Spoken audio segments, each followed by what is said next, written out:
Hello, everybody, and welcome to the Satire Fire podcast, where these books are on fire. I am Samuel. It's lit. I can't believe I just used the word lit in 2025. And I'm Sydney. And we're two best friends who like to talk about books. Specifically, the point of this podcast is to talk about satirical books and break them down and talk about the history behind them and talk about our experiences with them and how much we like them. And this is episode 2 of our series on the George Orwell book 1984. Episode 1, if you missed it, was all about the plot summary for 1984. So if you have not read 1984, you could either pause the episode now, go and read it, and then come back to the episode. Just go read it real quick. 5 minutes. Yeah. Or you could pause the episode, go back, listen to that episode, get caught up, and then meet us here when we're going to start talking about the historical context for 1984. Essentially, talking about all of the history of George Orwell as an author, as well as the different things that were going on in his life and the world at the time that play a part in 1984 and the way that you're supposed to interpret it, or the way that we think you should be interpreting it. No, we don't accept opinions that aren't our own, actually. But before we talk too much about 1984, Sydney, did you have anything that you have read or watched or done lately outside of the podcast that you wanted to talk about? I just first wanted to note that you said we're best friends. Aw, cute. I feel like we need a sound effect that's like, aw, like a crowd. Cute. Yeah, things I've read recently. Last month, I finally read The Secret History. I think I finished it in February. I'm not really sure. But I finally read The Secret History by Donna Tartt, and I loved it. I ate that book up. I don't know if anyone else has read that book who is listening to this podcast. I'm sure it's pretty popular. But it's kind of dark academia would be the subgenre. It's a fiction novel, and it's set in this fictional school in Vermont, but it's based off of a real school, which I am forgetting what school it is. But it's, a liberal arts private school. And these group of college students just delve into kind of a cult centered around the classics, and they all are they're like Greek language majors. And crazy things happen, and I'm not going to say any spoilers, but it was just so interesting. I really enjoyed it.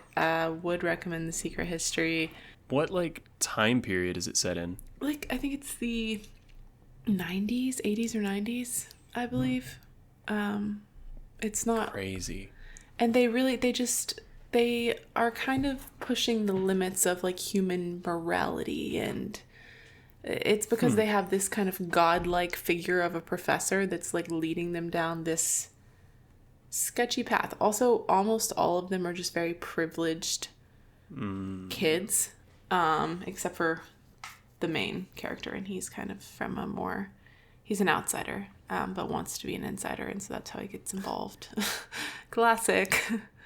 Kind of like a dark and fucked up version of Dead Poets Society. Yeah. No, definitely you could compare it to that type of story. And yeah, just crazy things happen. And it was also just one of those, if you listen to our last episode, which you should, we talked a little bit about character-driven novels and how it's just really interesting seeing characters that are complex, and they're very human in that way. They're not good, they're not bad, they're just people, and we're seeing all sides of them, and the characters in this book were like that too. So nice. I'll have to check that out. I've not read anything from cover to cover by Donna Tartt, but I would like to, because I know that she's a well-known name, so clearly there's something going on there that I should take part in. Yeah. My partner also read The Goldfinch, which is her most recent novel, but I haven't read it. It's huge, very, very big book. Cool. I think last week I talked about a really good book that I read recently that was a fiction book called Intermezzo by Sally Rooney. I spent last week indoctrinating myself and ingratiating myself with the audience by saying that I really liked a really popular book. This week, I'm going to ruin all of that goodwill because I read a book recently that is very well liked. I hated it. It was the book Hijab, Butch Blues, a Memoir by Lamya H. Okay. Never heard of it. It is a nonfiction memoir told by a hijabi-wearing Muslim woman who immigrated to America when she was like college age. And it's the story of her discovering that she is a lesbian and trying to construct a understanding of her life that includes both her devout religious beliefs and also the fact that she is a lesbian. I thought that sounded like an awesome idea for a book. That sounds like somebody who's lived an experience that is incredibly interesting and incredibly diverse and really unique, and it seemed like something that I would have interest in because I was somebody who was raised and lived for the vast majority of my life very Christian, and when I got like college aged, realized that I was queer, and as a result of that, began grappling with my religion, began grappling with my sexuality, and it's still something that I'm like working through today to some degree or another. Mm-hmm. And so I wanted to see that perspective, like where it runs tangential to my own experience of like religious person realizes they're queer, grapples with that, but very different of like Islam instead of Christianity and lesbian as opposed to queer. Like it just seemed very interesting. I did not like it at all. And I think that the biggest reason for that is because she never really calls into question whether or not she should still believe in Islam after realizing that she's a lesbian woman. Like she just like operates under the assumption, like full belief, Islam is still real, and now I have to work my sexuality into this. And has this weird disconnect that comes up a couple of times where she becomes involved in these queer spaces and then after becoming involved learns that initially when she introduced herself, people in those spaces were somewhat uncomfortable by how obviously religious and how obviously devout she was. And she's like, wow, that's a really fucked up thing for people to think. But at the same time, by the end of this book, she has not come out to her family because her family are all Muslim, and she knows that if she comes out to them, she's going to potentially be completely excommunicated from her family and from her church. And that feels like such a weird disconnect to have of like not understanding why queer people are hesitant to get to know you because of how religious you are, but also having the understanding of if my religious family finds out about my sexuality, they're going to excommunicate me because they don't believe in that and they're not going to like me. You know, I read a book. I'll tease it and I'll talk about it at the beginning of the next episode. That kind of gave me similar feelings. And I really understand like the disconnect of like just being so close to realizing the role that your religion and the trauma that might have created for you plays in your complex understanding of your identity and who you've become because of it, but not quite making that connection, you know? Yeah. So I think that if it's an experience that resonates with you, if you are somebody who is LGBTQ plus and also a Muslim, also hijabi, this probably would be a very interesting read for you. It wasn't what I expected it to be or wanted it to be, which is no fault of the book. It's no fault of the author. It's more of a fault of my expectations. But yeah, that's my corner of ruining all the goodwill of don't forget, guys, I like Sally Rooney. I just didn't like didn't like Hijab Butch Blues. Interesting. Okay. But let's get into the episode. In case, I don't think that I mentioned it in the first episode, but just so y'all have, like, you, the audience, have some understanding of, like, behind the scenes how we structure these episodes, we've basically decided that for each series that we do, each run of the show, we are alternating who is predominantly in charge of the research for a given book. So in order to keep it from both of us having to constantly do research and stuff like that, we are opting instead for, like, for instance, this book, 1984, is the book that I researched, and that's why I've been talking so much. And Sydney read the book. We're always going to read the book, but we felt like it would be more interesting to get into the history and stuff like that with only one of us having that information, and so it's more of a discussion instead of just us talking at you. We're more talking with one another. So if you notice that I have back-to-back had a couple of episodes where I've talked a ton, that is why. And if you don't enjoy my episodes, you can always skip to the next book, and Sydney will be doing the predominant part of the talking. In case you're like, why does this guy yap so much? No, I'm just kidding. Yeah, I promise I'm not just mansplaining to Sydney. With that out of the way, let's get started. I've decided in my notes to call this History of a Book, Portrait of an Author, because I thought that was fun. So, starting with the basics.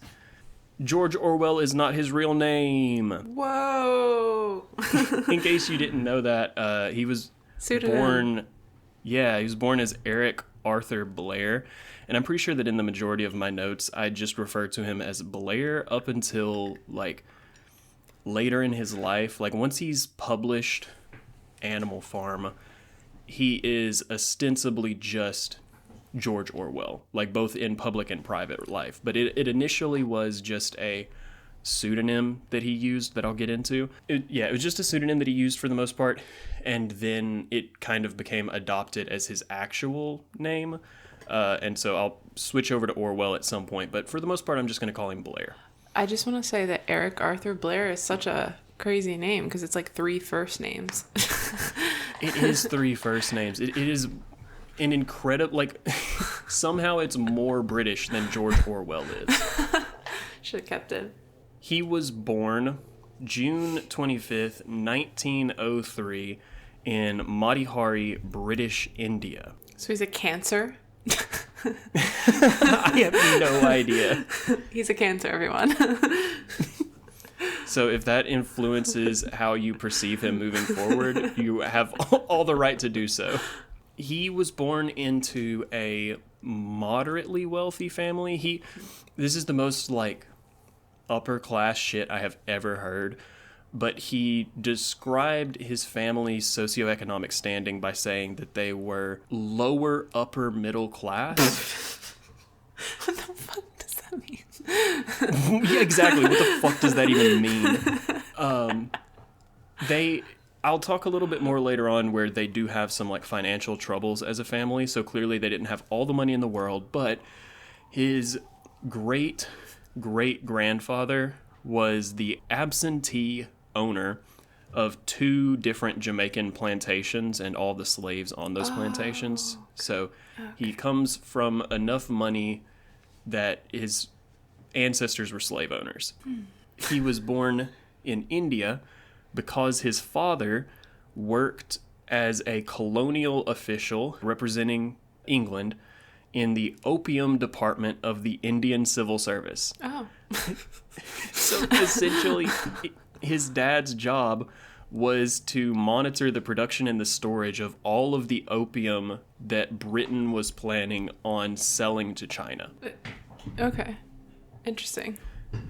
To be fair, this is like early 1900s. This is firmly in the era of, like, opium is not necessarily a drug, it's a medicine, but it's still a crazy job to have. Yeah. I can tell you all about this from Empire of Pain. I got a whole history of opium and morphine in my brain now. He being Blair, and his mother and his older sister moved from India to England when he was 1 year old, and settled in a town in Oxfordshire. Side note, in case you can't tell, I'm not British.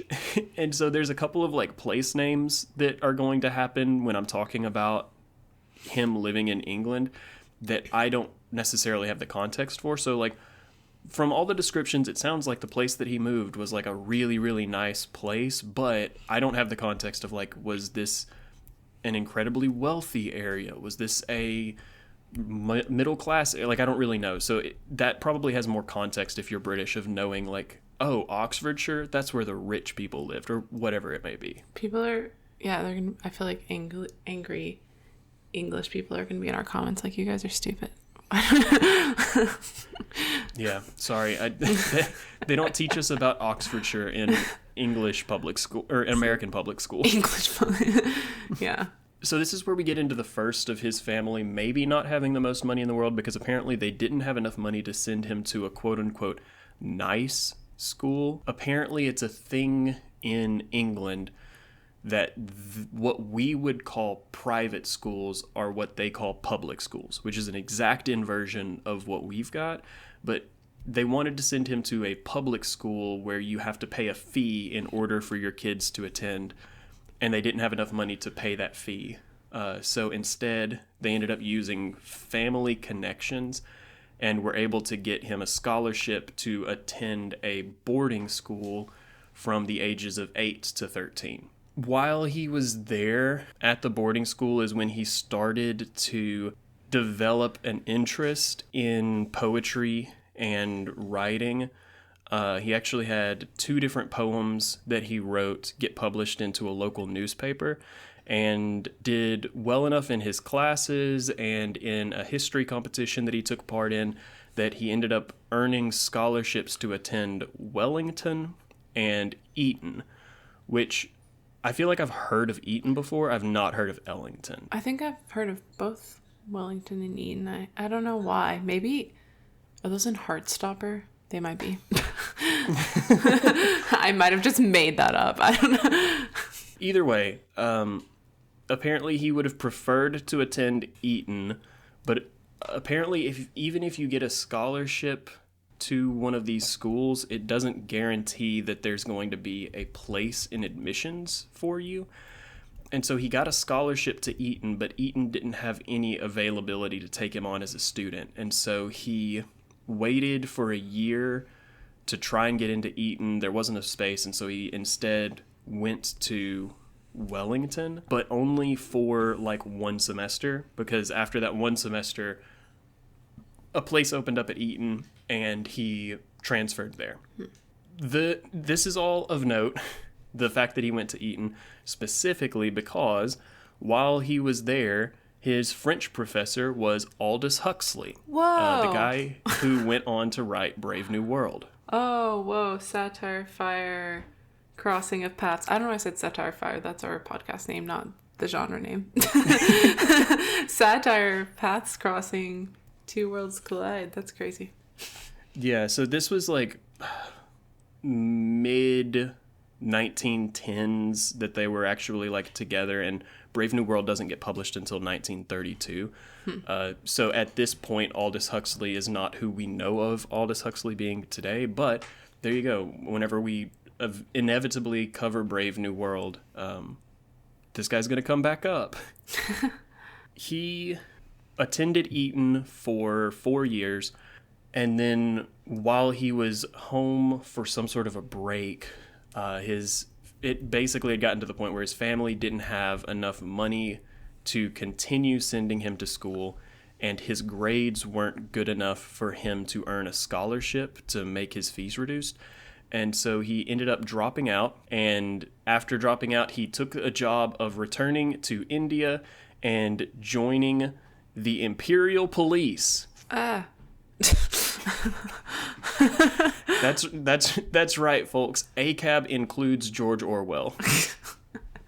Wait, are the Imperial Police, are they police officers in India simply to keep, like, the people of India in line with colonization happening? Like, what was their job, I guess? You nailed it. You got it in one. It's exactly what it sounds like. Ah, okay. Yeah.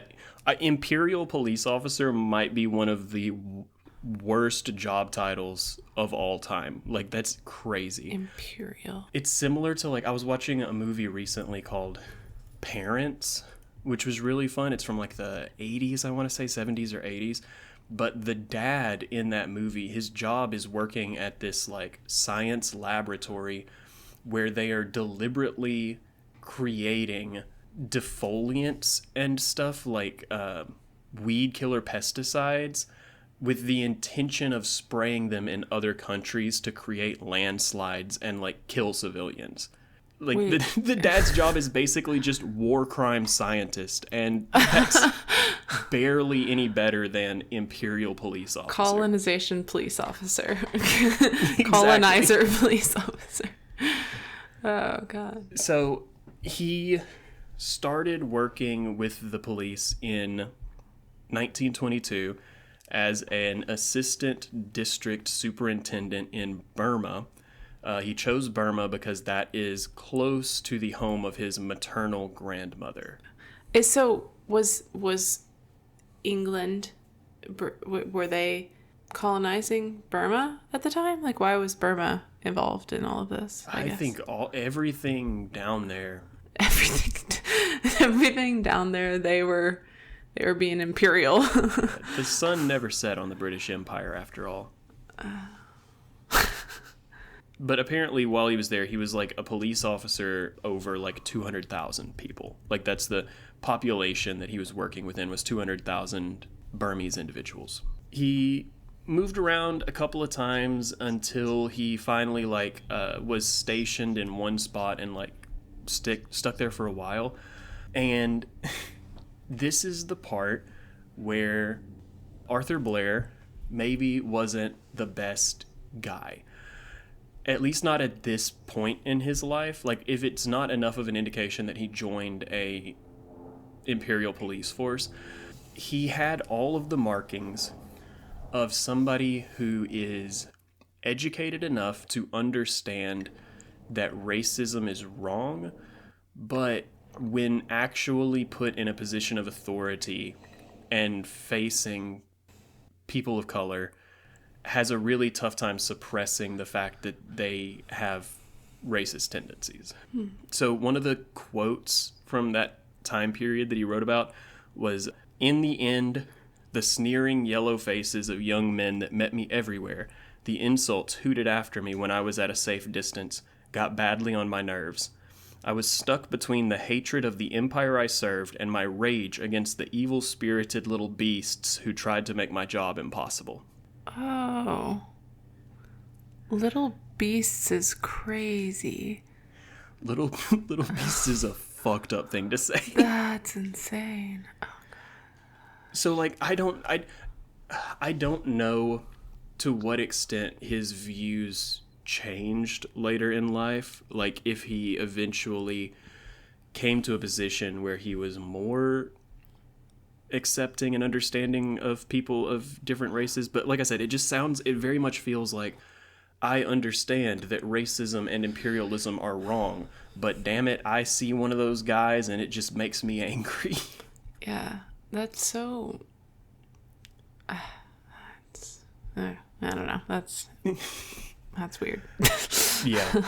He did, and this is, like, points in his favor, and again, I think it points towards the whole, like, intellectualizing yourself out of believing that you're racist, but he did get involved in the, like, local culture to an extent. He was actually, by the time that he left, was fluent in Burmese. So he was engaging with people, learning how to speak their language, but on the other side of that, he also, his signature look of, like, the pencil-thin mustache was a thing that he grew while he was there because all of the other Imperial officers had one, and then he just kind of stuck with that as his look for the rest of his life. And then additionally, some of the tattoos that he had tattoos of blue circles on his knuckles, and those are like tattoos that are still traditional and local to that area today, that are supposed to like ward off snakes and bullets, I think, are the two things that it's supposed to give you protection from. And so that one kind of goes both ways, where it's like a little bit of cultural appropriation, but also like at the very least he's engaging with people who live there. Complex. Yeah. He ended up contracting dengue fever in 1927. And when he returned to England to recover, decided that he was going to resign from the police and dedicate himself to being a writer. This led to him moving to London, and here we get into some more, like, depending on the light in which you view it, either kind of fucked up stuff or relatively progressive for the time, I guess, where he had a place that he lived, he had a home, but he would essentially leave his house for weeks at a time and go and live as though he were homeless in the various like poor areas of London and the surrounding places. Like he did it because he was very inspired by Jack London, who lived a very like mobile lifestyle, going around and like interacting with people who were of lower socioeconomic standings and then writing about that. And he wanted to do a similar thing, of write about these people in these positions.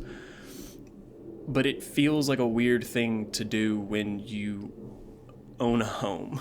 Yeah, I don't know. Obviously, it would be ideal if we could ask the people he was living amongst how they felt about it. Yeah. But we can't do that. Because, like, how was he going about it? Was it very, like, was he sensationalizing their lives and that's why he was doing it? Or was, I don't know. You know, I don't know if I can speak to it because I wasn't there.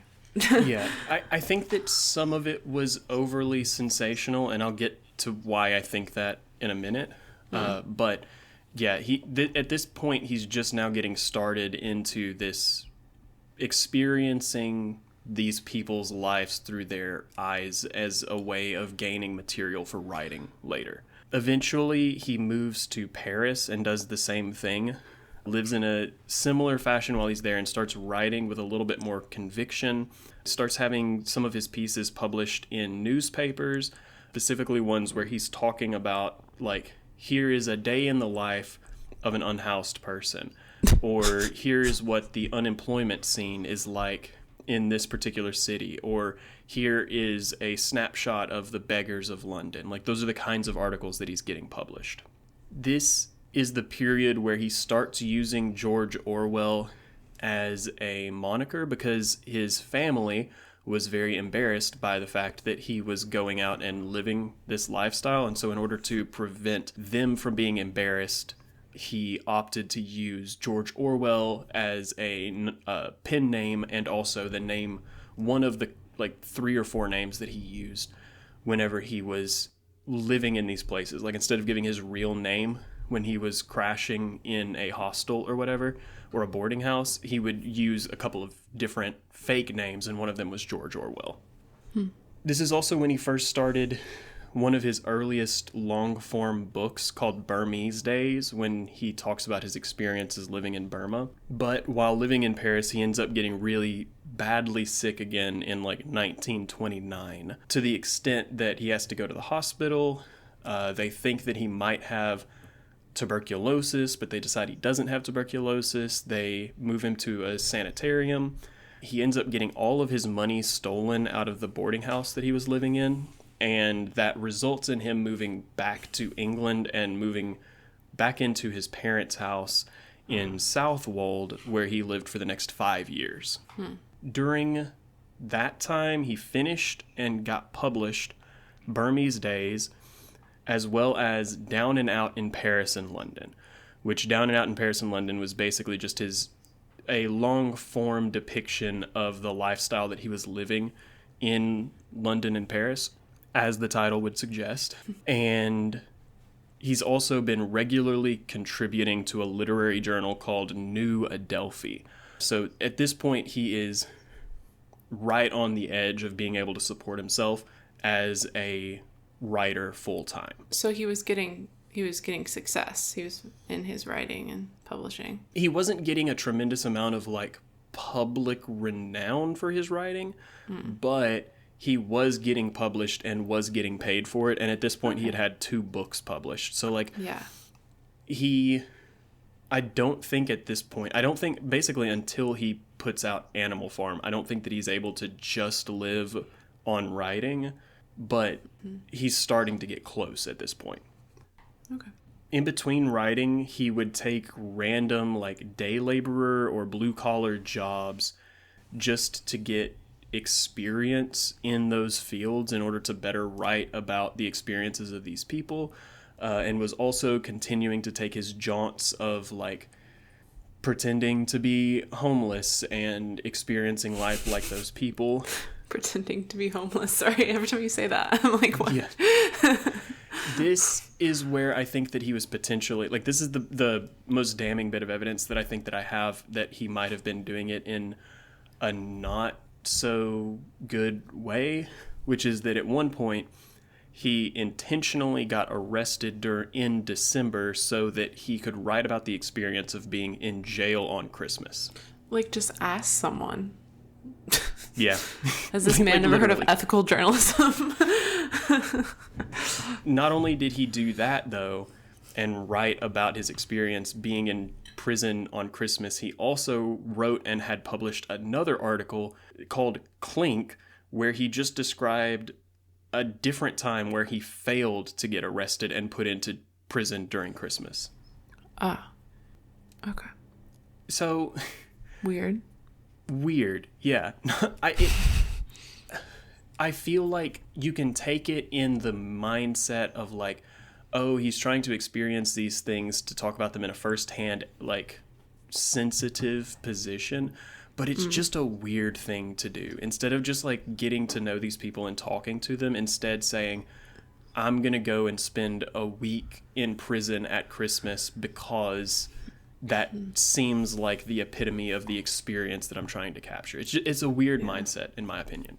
I think it's really, like, from a journalistic perspective, there's probably, like, controversy around this in terms of journalism ethics, and I'm also very early career still, so, take what I say with a grain of salt. But I remember talking about in one of my classes in grad school how, embedding yourself into a community is really important for certain types of journalism and storytelling, but you also, like, there's kind of a sense of, like, you're always an outsider, and become an expert at being an outsider rather than trying to become an insider, because you can't if you're not, you can't. Yeah.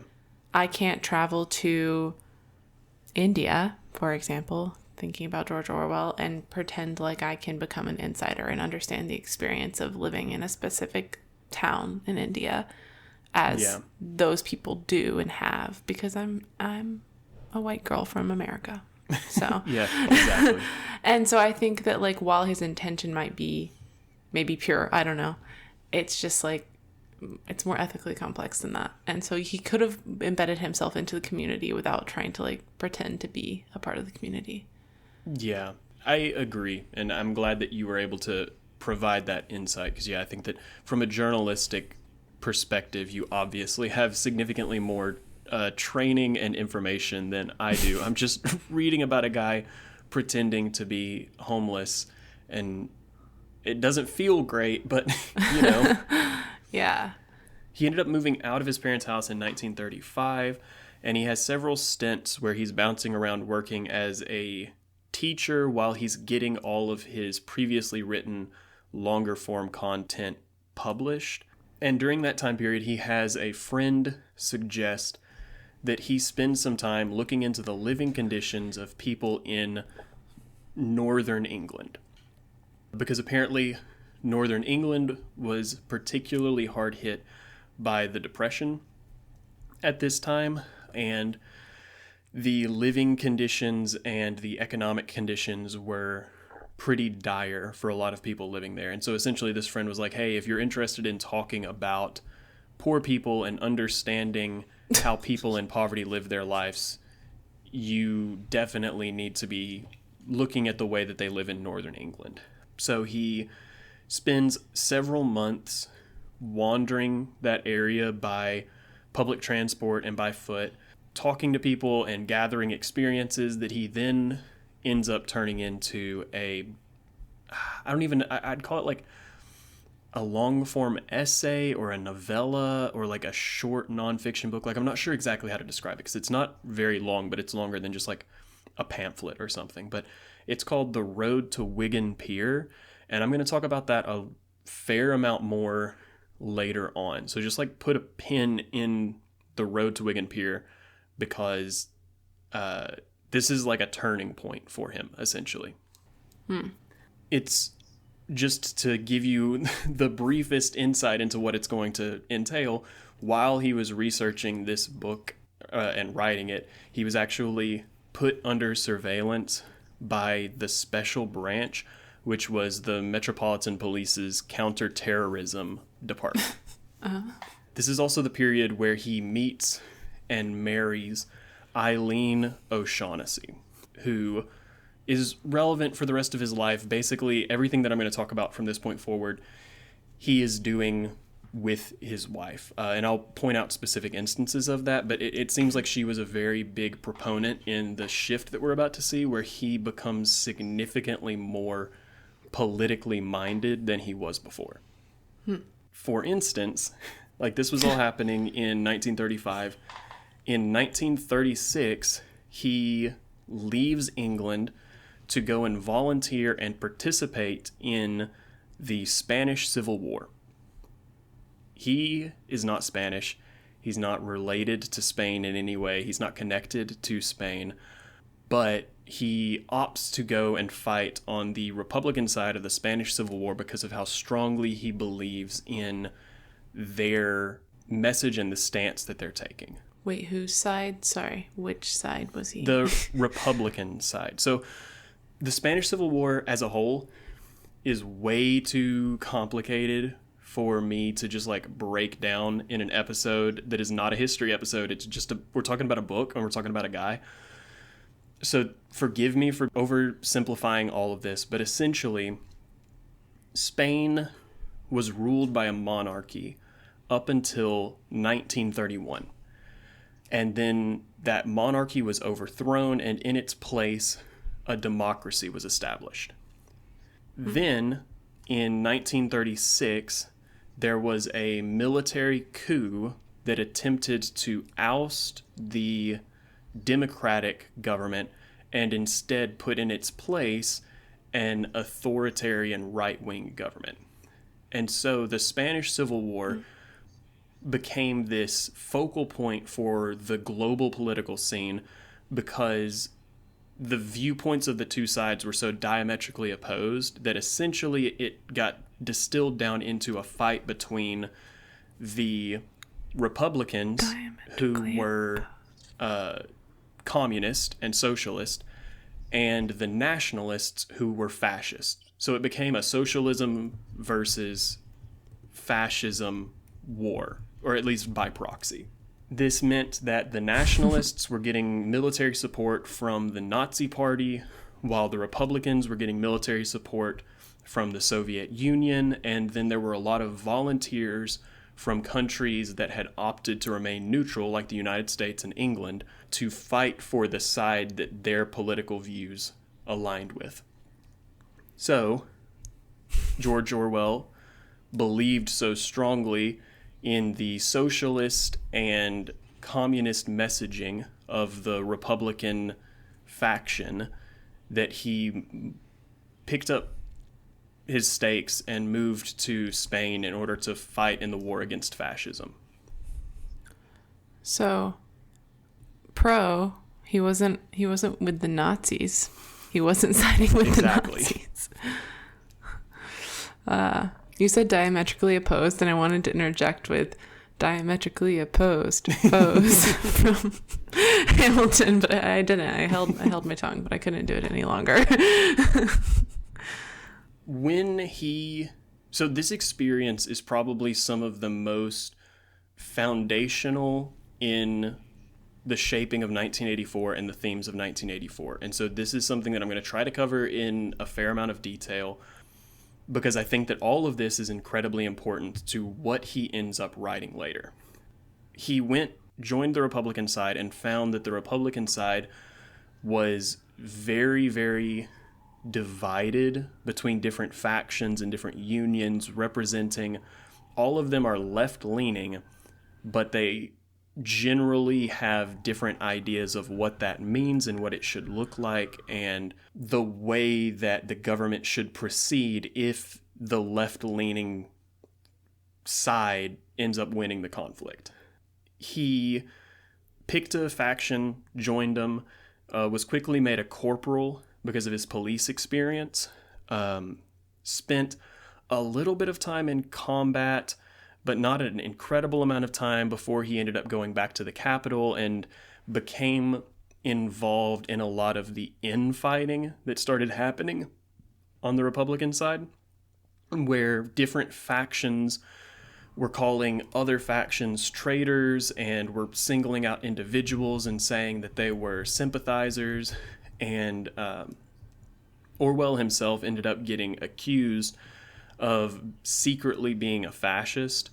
And so it was a rough scene. It was tough for the Republican side to put up a fight against the nationalists simply because they were very divided amongst themselves. He ends up going back to the front, and then in 1937, he gets shot in the throat by a sniper. He gets rushed to a hospital where he recovers and then gets sent to stay in a sanatorium, and not too long after that gets declared medically unfit for service. This is the same period of time when the Republican side is kind of collapsing in on itself, and people who are on the Republican side are having to flee the country because certain factions are like putting out manhunts for other factions and stuff. And so at this point, his wife had joined him in the war, and both of them had to flee the country on a train in order to avoid getting arrested because they were getting accused of being Trotskyists.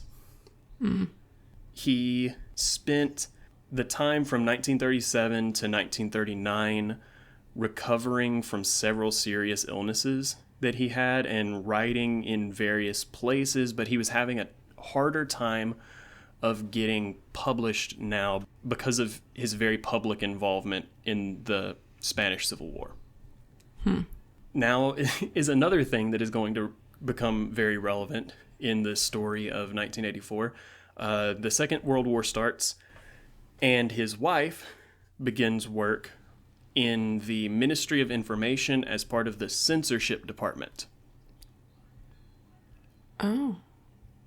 And Orwell himself wants to get involved in the war efforts to oppose the Nazis, but has been declared medically unfit for any kind of military service. And so it takes from like the 1939, 1940 until 1941 when he's eventually able to get a job with the BBC doing radio broadcasts to India, where the stated intention is that he's running counter-propaganda messaging, which feels like such a loaded term. So not Nazi propaganda, but propaganda against? It's like, it feels like the way that it's being phrased is that, India is getting a lot of Nazi propaganda, so we are going to run broadcasts that are meant to dispel the propaganda that the Nazis are running. But really, it's just propaganda. Like, regardless of whether or not it's true, the point is to propagandize the side that you're on. So, calling it counter-propaganda makes it feel as though it's more wholesome than it really is. And I mean, at the end of the day, it's better than Nazi propaganda, but it just feels like it's a weird way to couch what you're actually doing. Interesting. And it was BBC, so it was... Yes. Big station. Exactly. Okay.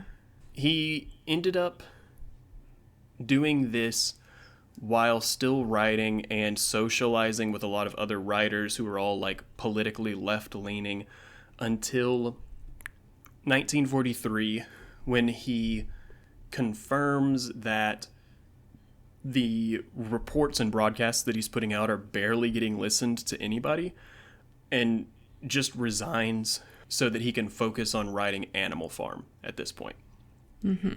Which we'll probably cover Animal Farm at some point. We'll read that for the podcast, right? So I would assume so. It's like, it's one of the big ones. But while Animal Farm was in the process of getting published, he did some work for a newspaper as a war respondent. And while he was out of the country for work, his wife went in for what was supposed to just be a routine hysterectomy, and she ended up dying from an allergic reaction to the anesthesia, which left Orwell as the sole caretaker for their recently adopted 9-month-old son. Fortunately, Animal Farm came out and was very, very successful, very, very popular, to the extent that he really only had to write what he wanted to write and could exclusively write as a form of income. And so he was able to like travel around and do things and see places while working on his writing, which at this point he firmly switches gears and begins writing 1984. Which is where I think that I'm going to stop the George Orwell history, because this is all of the backstory information that we need in order to get to the point where he is writing it, which that's the context that's relevant. Like, I think that some authors went on to do things later in their life that may be relevant and may inform how we interpret a certain book, but I think that it's more important to understand where they were at when they wrote the book than to try and interpret the book from the kind of person that they were afterwards. Yeah, it's really interesting. He kind of was born into a family, history of slave ownership and a country that was colonizing the world. And he himself was in the police force for that, like for colonizers. Yeah. And then he kind of just like fell into socialism over time. And I don't know, just an interesting transition. Yeah, which I think that part of that, understanding that transition, comes from, now we're doubling back and I want to talk about the road to Wigan Pier. Okay. Because I think that the road to Wigan Pier is one of the best things that we can look to for an interpretation of 1984, because it's like the last serious nonfiction piece that he wrote in a long-form content before turning to writing almost exclusively fiction and satire. So this is like a really good image of what was he actually believing when he was writing these things, because by understanding what he believed, it then better informs our interpretation of his books. And The Road to Wigan Pier, the book that got Orwell put on a domestic terrorism watch list, was half a portrait of the English working class, and the other half was a manifesto about socialism. So the first half was broken into 7 chapters. Chapter 1 talks about the daily life of a family of shopkeepers. Chapter 2 is about the conditions that miners have to deal with when they're working in the mines. Chapter 3 is about the personal lives of those miners and the challenges that they face making do with such little pay. Chapter 4 is about the lack of housing and the poor condition of the housing that does exist in the north of England. Chapter 5 is about how the government statistics about unemployment are not entirely accurate and don't really reflect the lived experiences of these people. Chapter 6 talks about how miners and their families have to deal with malnutrition because they're not paid enough to get food that is actually healthy And because they experience so much hardship in life when they do have money, they sometimes spend it on things that are tasty as opposed to things that are healthy. And then chapter 7 is basically just about how aesthetically run down and ragged all of these industrial towns look. Then he takes a turn. That's the first half of the book, is just explaining essentially the problem or pointing out the truth behind the problem. Part 2 starts with Blair asking 3 questions. Question 1, are the conditions described in part 1 tolerable? To which he answers no. Number 2, is socialism capable of improving these conditions? To which he answers yes. And number 3, why then are we not all socialist? And he spends the rest of the book arguing why he believes people aren't socialist. He says that he himself is, but he wants to argue from like a devil's advocate point of view, talking about why other people might choose to not be socialist, and basically breaks it down into 5 specific points that he says these are the 5 reasons why people choose to not be socialist, even though it is capable of improving their current living conditions. Those are class prejudice, machine worship, crankiness, turgid language, and the failure to concentrate on the basics. So basically he thinks that there is internal class struggle that people who are in positions of power tend to ignore or avoid talking about. There is too much of a reliance on the efficiency of machines and increasing the amount of machine usage to the detriment of the working class. He thinks that this is my favorite point. Number 3 is crankiness, which is he thinks that a lot of the people who are socialists are just not fun to be around, and so they're annoying other people. Number 4 is turgid language, which I think that this is something that you would be able to speak on as a science communicator in journalism. He's talking about how a lot of, essentially he's saying that the people who are in positions of power and the people who are trying to advocate for socialism are using big, complicated words that don't mean much to the average person and don't do an effective job of actually communicating with the people that need to be listening. I definitely think that is a complaint. I've been doing a lot of coverage of this recently, actually, just kind of, how do we get into the place that we're in terms of science, the public perception of science, and a lot of science communication.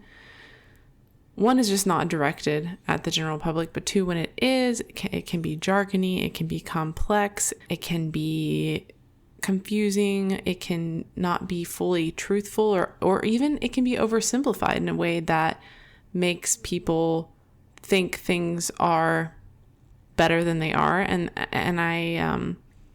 I think that's very true for the communication of science, but also in general, the Democratic Party, that's a critique I've heard, is that they use a lot of really quote unquote woke jargon that doesn't make sense to the working class and is confusing and feels pompous or, holier than thou. So I think, that's a big problem. Yeah. And then number 5 was failure to concentrate on the basics, which it's pretty self-explanatory, but essentially kind of going on with the turgid language and the stuff that you were talking about, where he believes that a lot of people communicating on behalf of socialism are talking about these really broad ideas, and they're not really talking about the living condition of individual people. It's all great and wonderful to talk about. In his opinion, it's great and wonderful to talk about these grand ambitions and high ideas and philosophical arguments.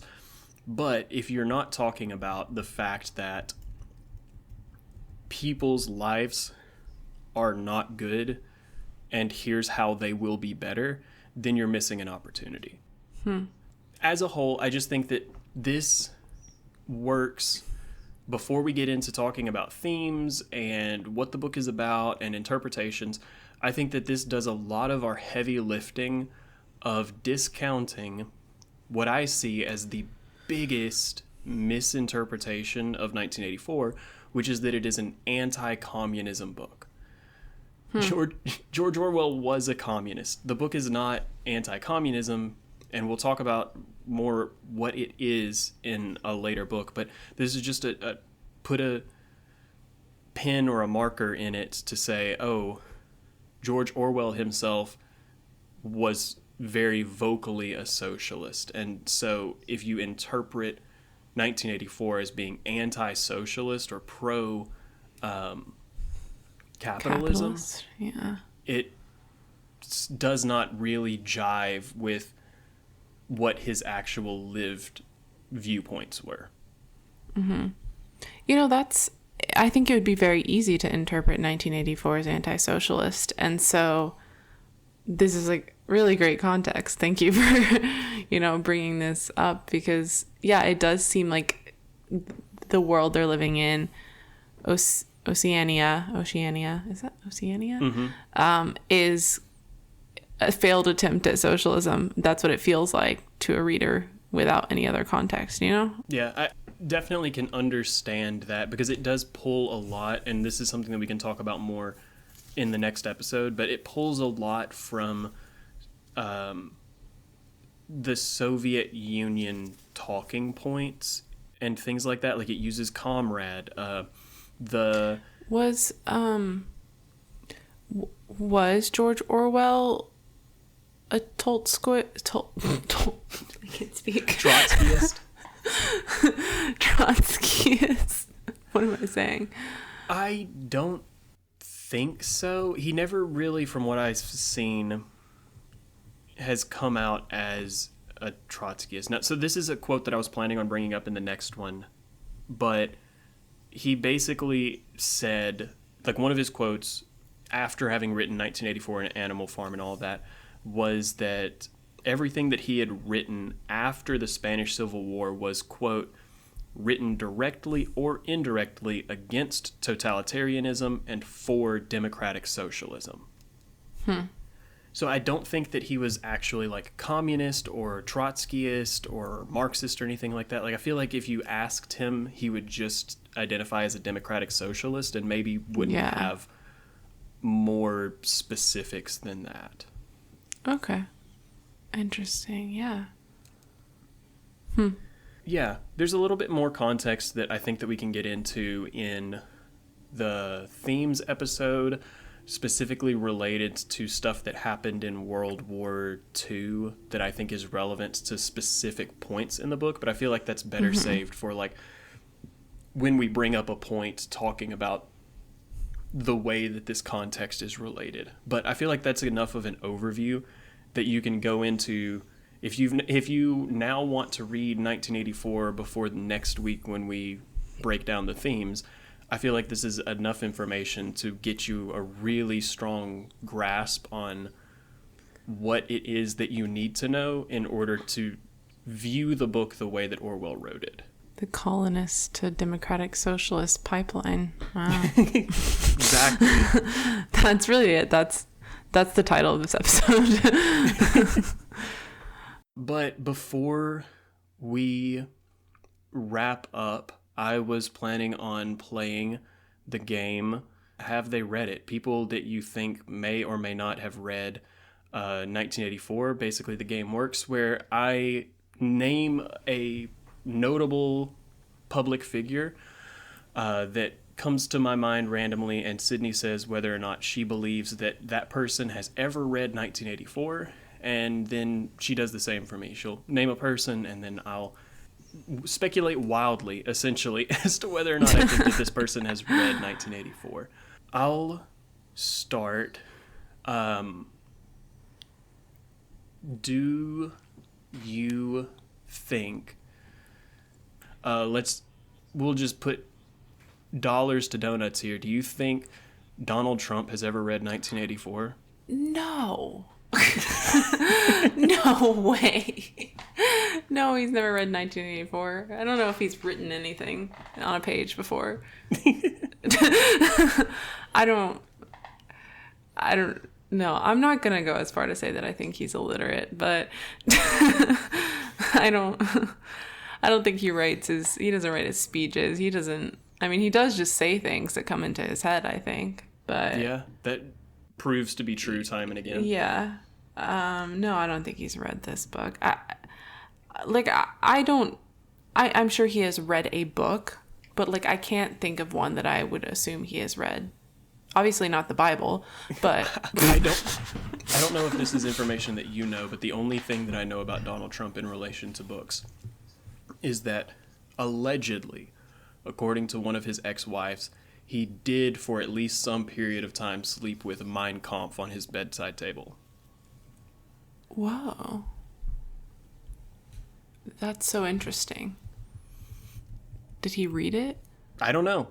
That's the extent of the information that I know, is that he allegedly slept with it on his bedside table. So was that not a red flag to that woman? I think if I walk into someone's bedroom and they've got Mein Kampf on their nightstand, I'm getting out of there. I feel like if you're marrying Donald Trump, you have to kind of know what you're getting into. Maybe. Okay. Well, I guess like sticking with the political figure idea, but switching to the other side, do you think Bernie Sanders has read 1984?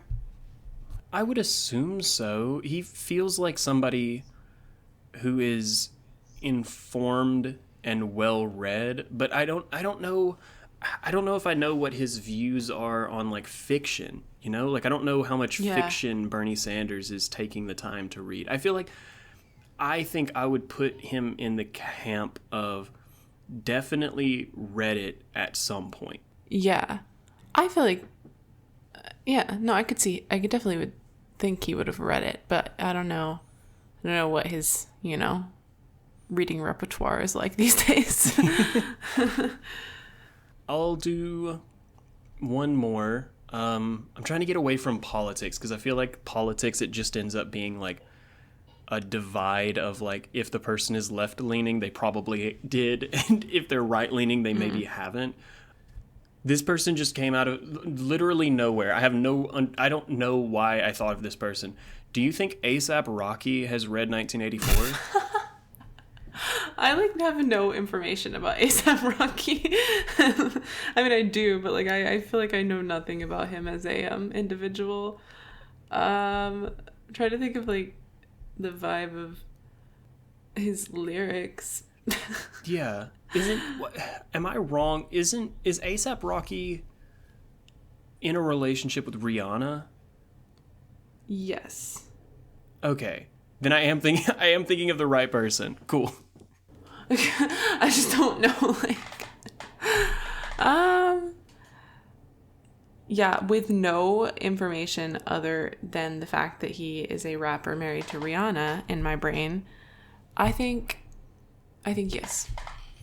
I agree. I don't necessarily know why, but I also think that A$AP Rocky has read 1984. Yeah, I think I have this notion in my head that a lot of rappers are quite intellectual by nature, not all, but some, just because the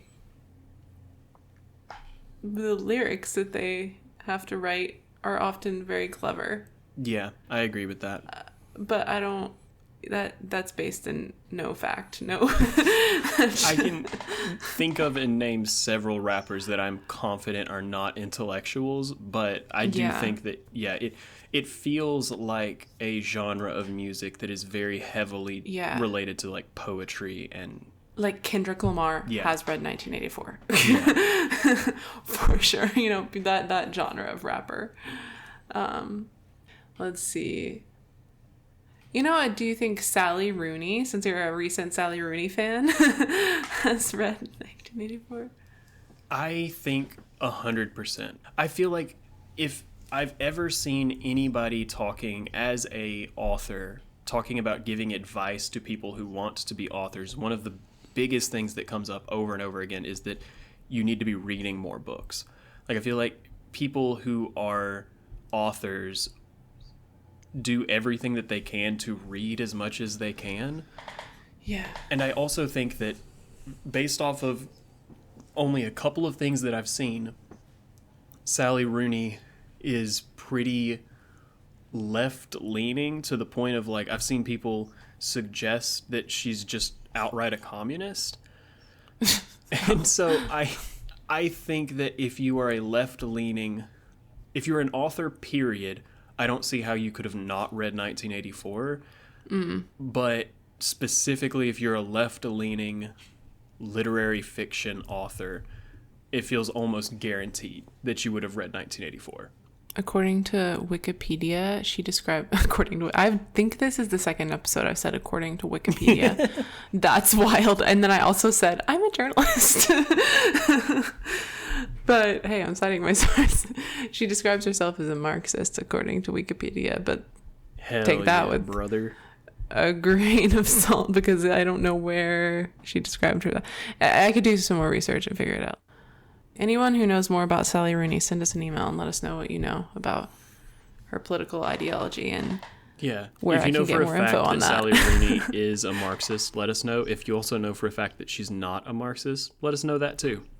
Yeah, that'd be great. That'd be great information. All right, I think that does it for this episode. Thanks for tuning in to hear some of the historical backstory for 1984 before our episode next week, where we are going to tackle actually talking about the book 1984. We're done beating around the bush. We're going to talk about what the themes are, what the interpretations can be, how we feel about the book, what we rate the book out of a scale of 0 to 5 potentially. Like all that, all the meat of it is going to be next week. You've had your vegetables and now it's time for dessert.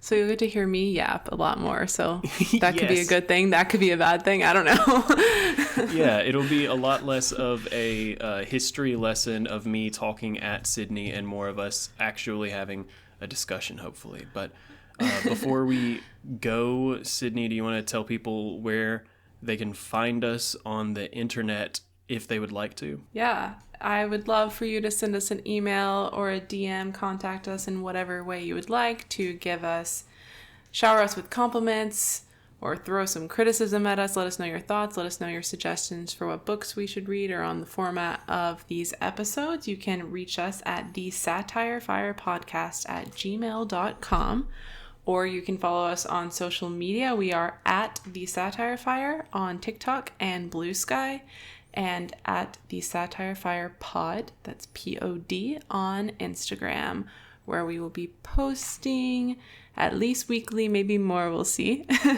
and engaging with you guys if you're interested. So yeah, check us out. Give us a review, like this podcast, subscribe on wherever you listen to your podcasts, because we'll be there. Awesome. Well, that's going to do it for us. Thank you so much for listening, and we will see you again next week. See you later. Bye.